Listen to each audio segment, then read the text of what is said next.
Iespējams, ka tev šis brīdis ir tāds savāds tādā ziņā, kad dievkalpojums Jūrmalā, Dieva klātbūtne, vai tā vispārīgi var būt šeit pie ūdens un tam līdzīgi. Kamēr mēs slavējam, es atcerējos to stāstu no jaunās derības, kad Jēzus viņš bija pie krusta un viņš nomira. Tad ir teicis, ka tas aizskars, kas bija vissvētākajā vietā, tas pārplīs uz pusēm.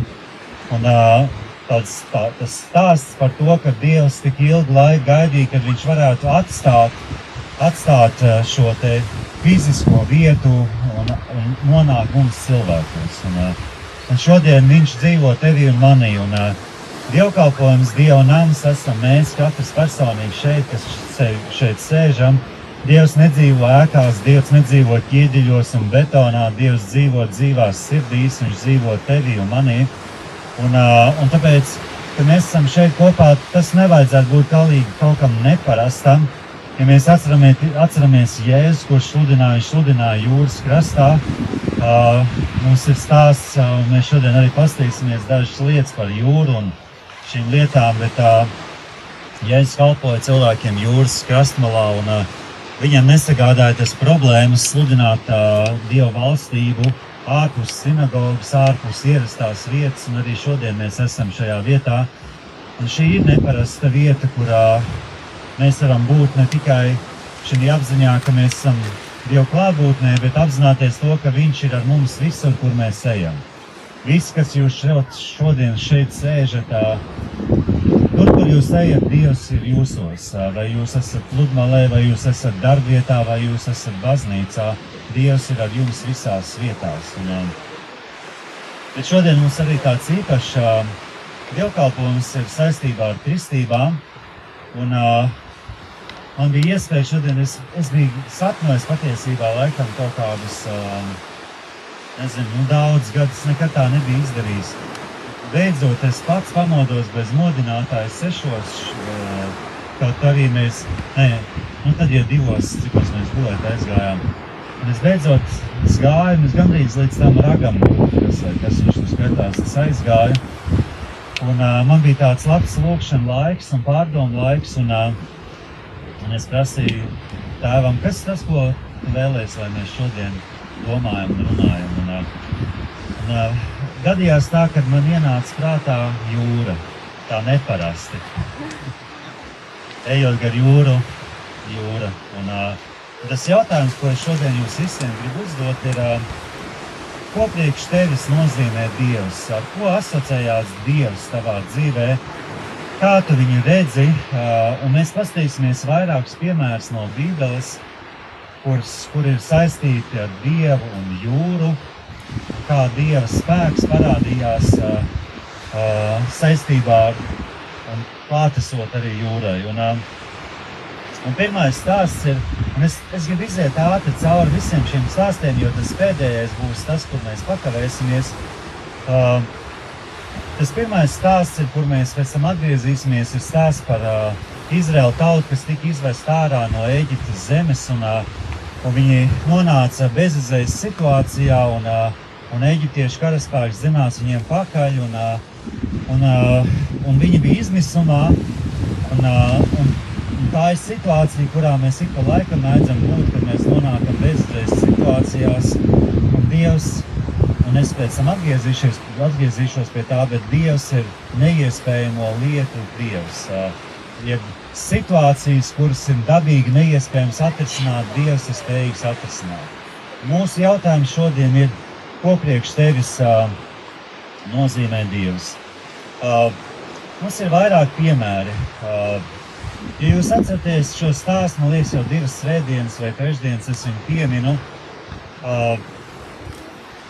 kad Jēzus sludināja pie jūras, Lūkas evaņģēlijas šķiet 5. nodaļa, un tad bija vairākas laivas jūras krastā, un Jēzus mācīja, un cilvēki bija daudz vairāk nekā mēs šeit esam šobrīd, un Jēzum vairs nebija vietas, kur stāvēt, jo cilvēks spiedās virsū, un bija laivas, un viņš lūdza, lai Pēters ļauj viņam iekāpt viņa laivā. Un pēc tam mēs zinām šo pārdabisko lietu, kur Jēzus viņš pēc tā sludināšanas ar kalpošanu, ar vārdu cilvēkiem, viņš teica, viņš saka, ej un izmet tīklus jūrā konkrētā vietā. Un mēs zinām, ka viņš paklausīja, viņš iebrauc, viņš teica, uz tavu vārdu es to darīšu. Un viņi iebrauc iekšā, viņi ieguva milzīgu brīnumu, zivis tik daudz, kā nekad iespējams dzīvē, viņi nekad nebija nozvejojuši. Un šī pirmais stāsts runā par to, ka Dievs ir mūsu apgādātājs mūsu dzīvē. Ja mūsu jautājums šodien ir, ko priekš tevis nozīmē Dievs personīgi. Un no šīs stāsts mēs varam redzēt, ka Dievs ne tikai ir garīgo lietu Dievs, bet viņš ir arī dabīgo apgādātāju lietu Dievs. Viņš ir tas, kurš zina, ka mums ir vajadzīgs, lai bizness izdodās, lai darbietas izdodās, lai mums ir finanses, lai mums ir ēdiens, lai mēs varam darīt tas, kas mums ir jādara. Un pirmais, ko Dievs izdarīja, viņš ir apgādātājs mūsu dzīvēs. Vai tu vēl joprojām uzdod to jautājumu, ko priekš tevis personīgi nozīmē Dievs? Vai tu redzi viņu kā apgādātājs savā dzīvē? Vai tu redzi viņu kā Dievu, kurš var darīt brīnumus tad, kad dabīgi šķiet, ka tie nav iespējami, tad, kad tu esi dabīgi strādājis, tad, kad tu esi ļoti daudz rūpējies un tu esi ielicis visu savu enerģiju, bet tu neesi ieraudzījis rezultātus, un tad tu lasi vārdu, vai tu atnāc uz dievkalpojumu, un Dievs runā uz tevi un saka, dari vēlreiz to pašu, bet dari ticībā uz mani. Un tad brīdī, kad Pēters to darīja vēlreiz, tieši to pašu, ko viņš darīja, viņš zināja, ko nozīmē zvejot, viņš zināja, kā lietot airus, viņš zināja, kā nolasīt laikapstākļus, viņš zināja, kā izmest tīklus. Viņš darīja dabīgi visu to pašu, ko iepriekš. Tikai atšķirība bija tā, ka pirmajā reizē viņš to darīja ar saviem spēkiem, un otrajā reizē viņš darīja ticībā uz Jēzus vārdu. Ja mēs gribam dzīvē piedzīvot Dieva apgādību, mums droši vien ir jāmācās no šīs situācijas, kur mēs varam ieraudzīt, ka ne tikai mēs dzīvojam dabīgi, bet mēs arī dzīvojam un staigājam ticībā. Bībelē saka, taisnais no ticības dzīvos. Amen.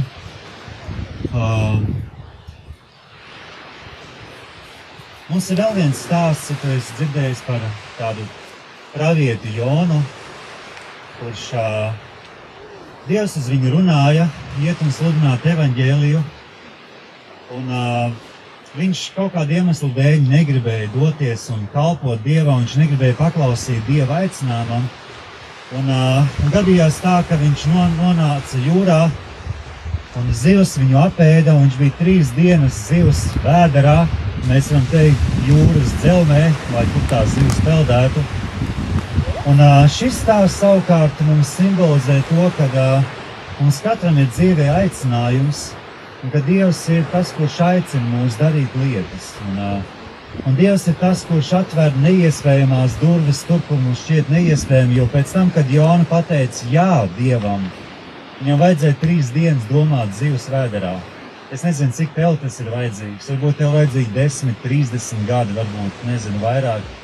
Bet ja tu brīdī, kad tu pateiksi jā Dievam, tu tiksi atbrīvots no šīs zivs vēdera, un viņš devās pie šiem cilvēkiem, kas bija ļauni, kas grēkoja, kas bija aizgriezušies prom no Dieva, un tev dabīgi liekas, ka neviens tevi neklausīsies un neviens tevi neņems vērā, bet viņš vienkārši darīja to paklausībā Dievam, jo Dievs bija viņu aicinājis. Un tad brīdī viņš piecēlās un gāja šo pilsētu, un viņš sāk sludināt evaņģēliju. Un viņam par brīnumu šie cilvēki atgriezās.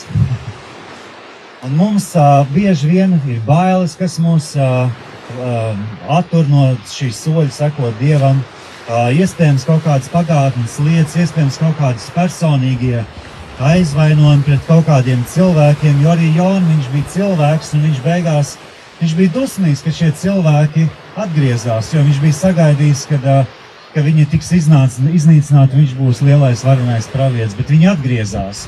Un Dievs svētīja viņus, un viņa briesmīgā vēsts, par ko viņš bija iedomājies, īstenībā bija glābšanas vēsts šiem cilvēkiem. Un šie cilvēki pieņēma to, un viņš bija atslēga šiem cilvēkiem. Un Dievs, kāds varētu teikt, bet kāpēc Dievs nesūtīja kādu citu? Mēs nezinām. Bet tu esi tas, kuram ir jāiet tur, kur tev ir jāiet. Neviens tavā vietā nevar iet tur, kur tev ir jāiet. Ja Dievs varēja izvēlēties kādu citu bez Jonas, viņš būtu izvēlējies, bet viņš gaidīja uz Jonu, kamēr viņš teiks Dievam jā. Un Dievs, un šis ir otrais punkts, kas mums saka, ka Dievs ir mūsu dzīves aicinātājs. Dievs ir tas, kurš aicina, viņš dod dzīves jēgu, viņš dod dzīves misiju mūsu dzīvēs, un tas labākais, ko mēs varam darīt, tajā mēs varam paklausīt Dievam. Es te mēģinu atrast, kas man vēl ir pierakstīts.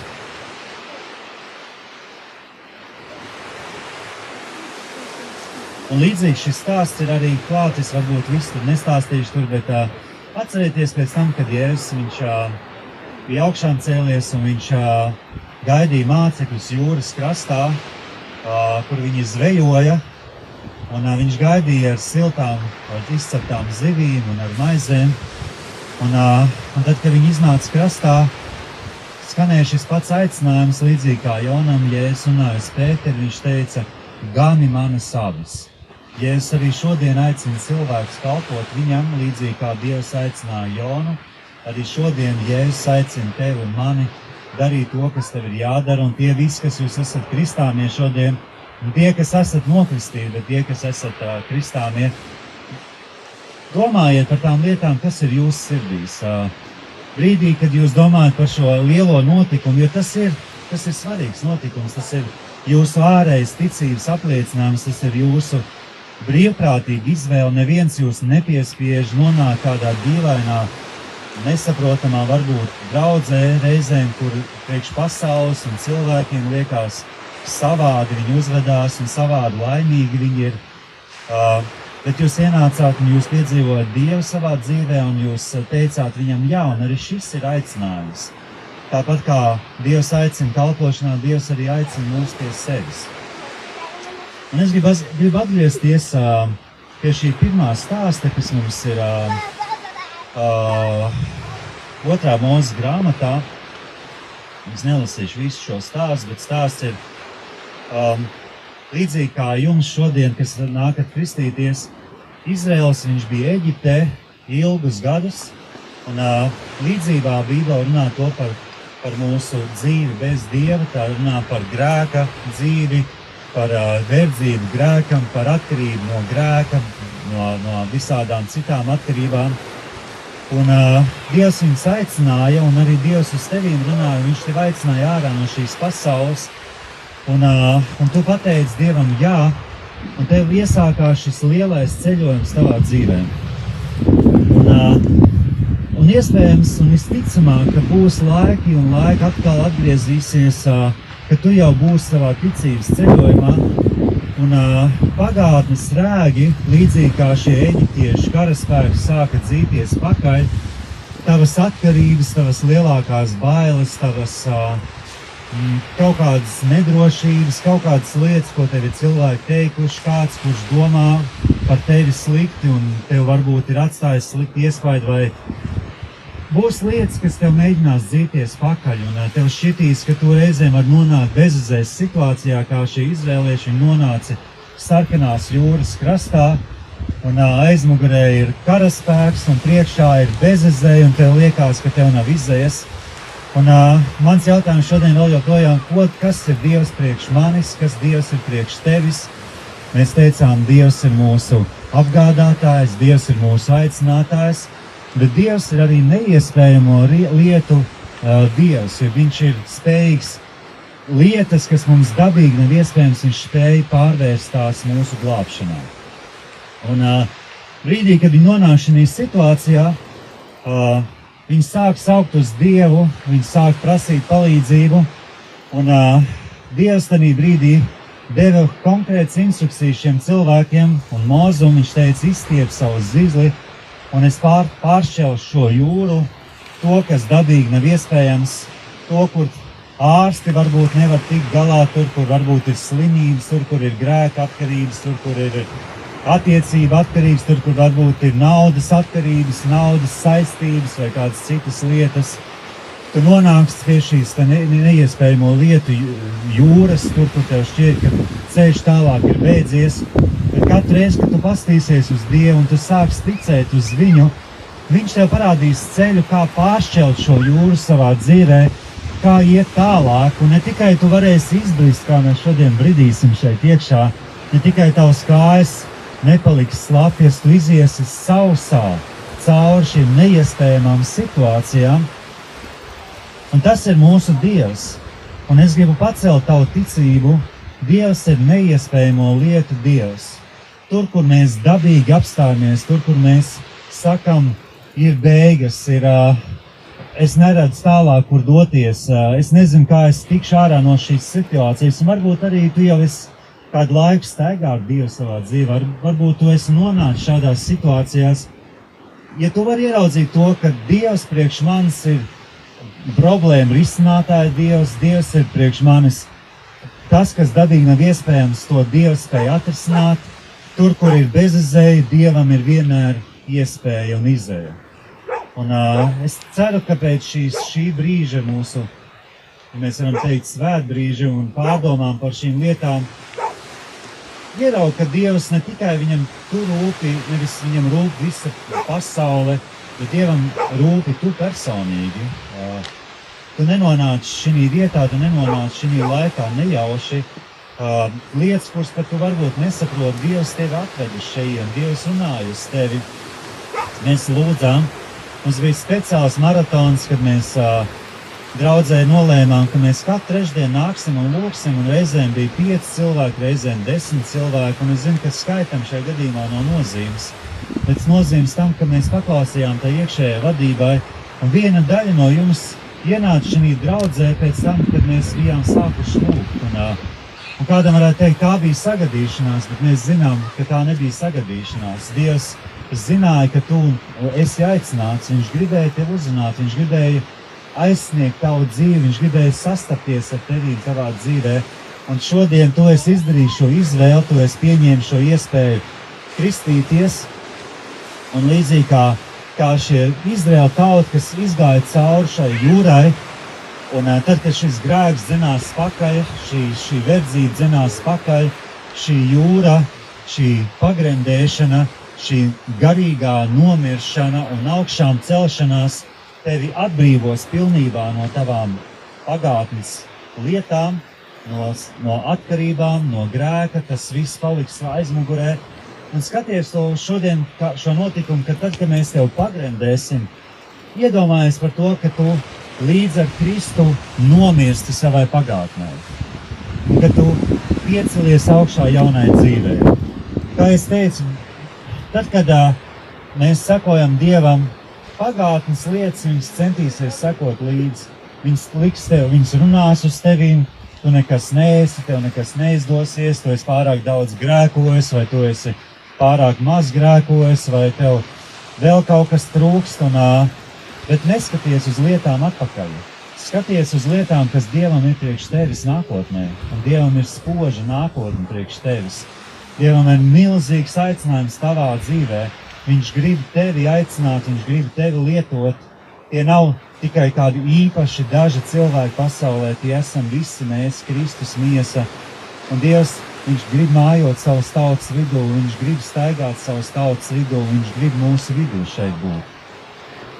Tāpēc es ticu, ka mēs varam izveidot tādu labu brīdi, tādu svētu brīdi, nevis tādu paviršu brīdi, kurā mēs ātri gribam nokristīt šos cilvēkus, bet mēs gribam iedot tādu svinību šim procesam.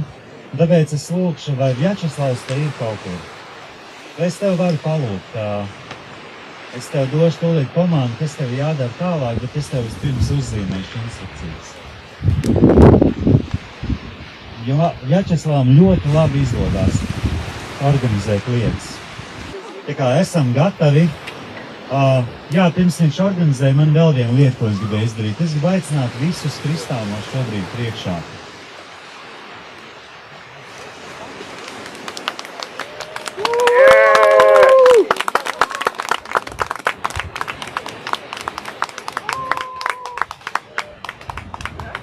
Jā, nostājamies vienā rindiņā, un es lūkšu draudzi piecelties.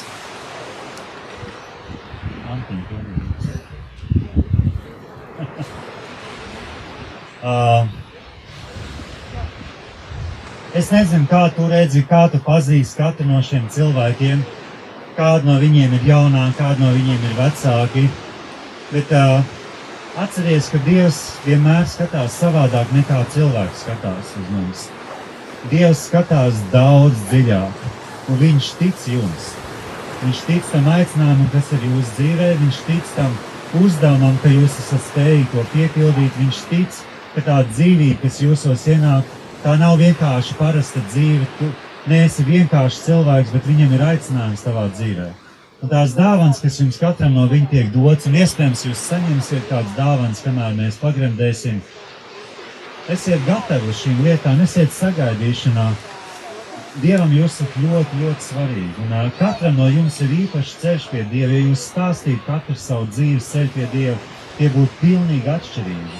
Bet Dievs zināja, kā jūs katru uzrunāt, un tās nebija mūsu harizmātiskās spējas, tās nebija, nezinu, kaut kāda kūka ļoti garšīga, kas tev pievilināja, bet tas bija Dievs, kas tevi aicināja tur, kur tu biji tavā dzīvē, viņš runā uz tevī.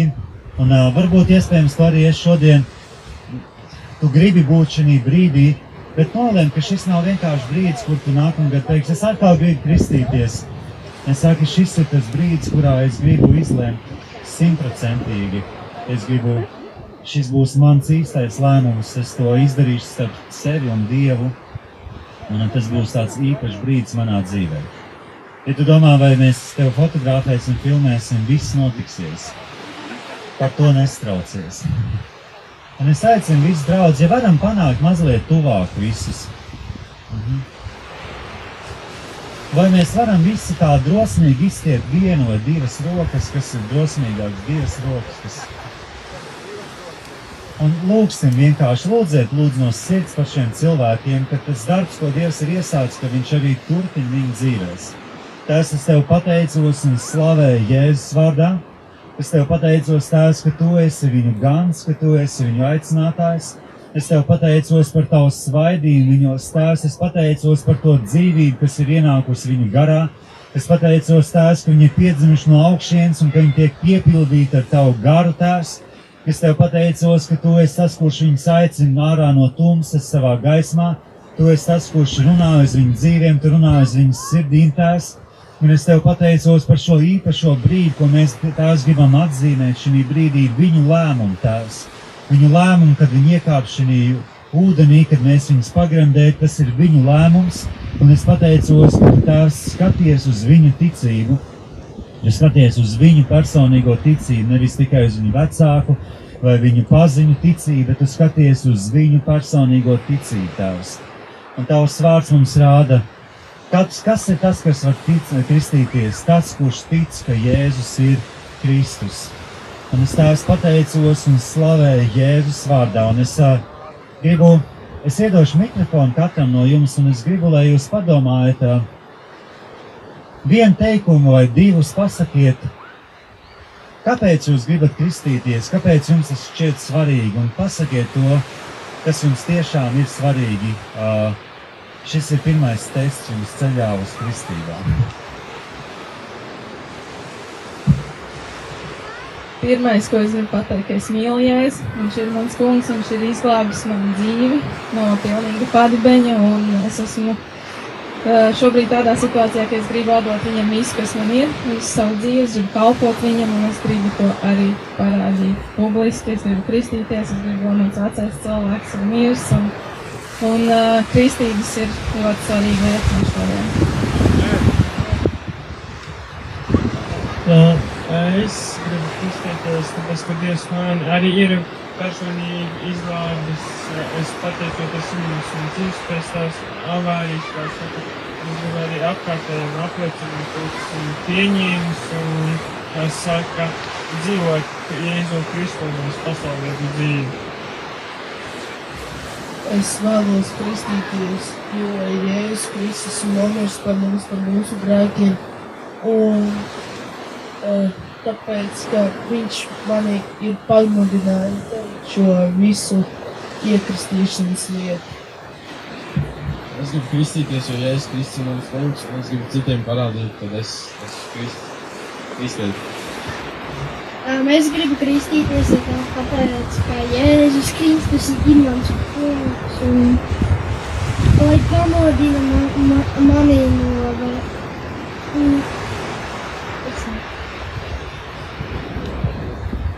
Es gribu kristīties, jo es ticu, ka Dievs ir mans kungs, un viņš izglāba mani no tamsa.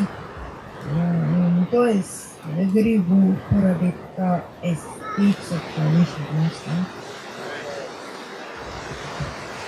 Nu, es gribu kristīties, jo es beidzot pa īstam ticu Jēzum, un es zinu, ka Jēzus grib, lai es kristos.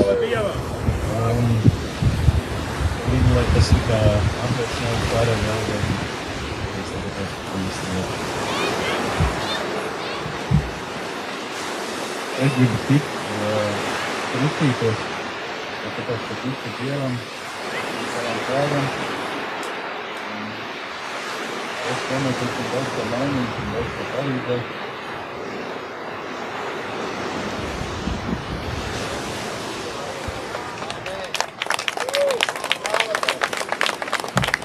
Slāva Dievam. Nu, Vjačeslav, ķeries pie darba.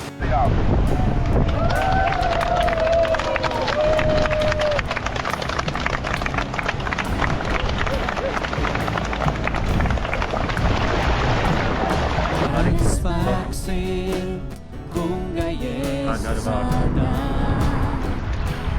Varens spēks ir Kunga Jēzus vārdā. Varens spēks ir Kunga Jēzus vārdā. Lai salauztu ikvienu rūku. Lai salauztu ikvienu rūku. Varens spēks ir Kunga Jēzus vārdā. Varens spēks ir Kunga Jēzus vārdā. Varens spēks ir Kunga Jēzus vārdā.